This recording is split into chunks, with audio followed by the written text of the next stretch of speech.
வணக்கம், நான் அனிதா பேசுகிறேன்.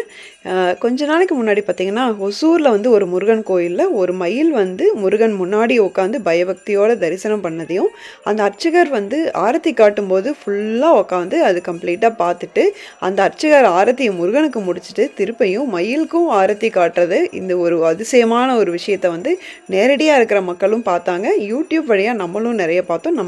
நம்ம சேனலில் கூட ஒரு ஷார்ட்ஸ் போட்டிருந்தோம். அந்த வீடியோக்கு அப்புறம் பார்த்தீங்க அப்படின்னா, மயிலை வந்து பார்க்குற விதமே வந்து மாறிடுச்சு. இப்போது அதே மாதிரி சேவல் விஷயத்துலையும் ஒரு விஷயம் நடந்திருக்குங்க. நம்ம சேனல் சப்ஸ்கிரைபர் ஒருத்தங்க சகோதரி வந்து குன்றத்தூர் கோயிலுக்கு போயிருக்காங்க. அங்கே போனால் அன்னைக்கு நான் அந்த மயில் பார்த்த மாதிரியே இங்கே வந்து அழகாக ஒரு சேவல் வந்து முருகனை பார்த்து உட்காந்து உச்சியில் ஏறி உட்காந்து தலை குனிஞ்சு உட்காந்துட்டு இருந்திருக்குங்க. அது சேவல் பார்த்தீங்க அப்படின்னா முருகனை தலை குனிஞ்சு வணங்குற மாதிரி அப்படியே உட்காந்துட்டு இருந்திருக்கு. சகோதரி வீடியோ எடுக்கலாம், ஆனால் வந்து இந்த ஃபோட்டோ எடுத்துட்டாங்க. இந்த ஃபோட்டோவே வந்து நம்ம பார்க்கும்போதே வந்து நமக்கு எவ்வளோ ஒரு அதிசயமான விஷயம் அப்படின்னு நமக்கே தெரியுது.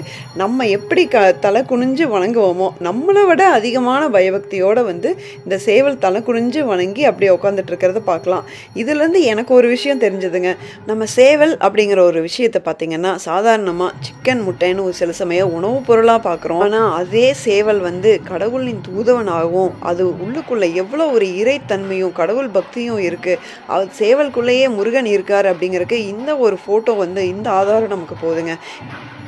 இப்போ நமக்கு ஒரு விஷயம் நல்லா புரிஞ்சிருக்கும்னு நினைக்கிறேன். நம்ம ஏன் வந்து விரதங்கள் போது, வேல்மாறல் பூஜையும் போது, இல்லை ஏதாவது பாராயணம் பண்ணும்போது ஏன் நான்வெஜ் சாப்பிடக்கூடாது, சைவம் சாப்பிடணும், அது ஏன் அந்த வித்தியாசம் அப்படிங்கிறது நமக்கு நல்லா புரிஞ்சிருக்கும் அப்படின்னு நான் நினைக்கிறேங்க.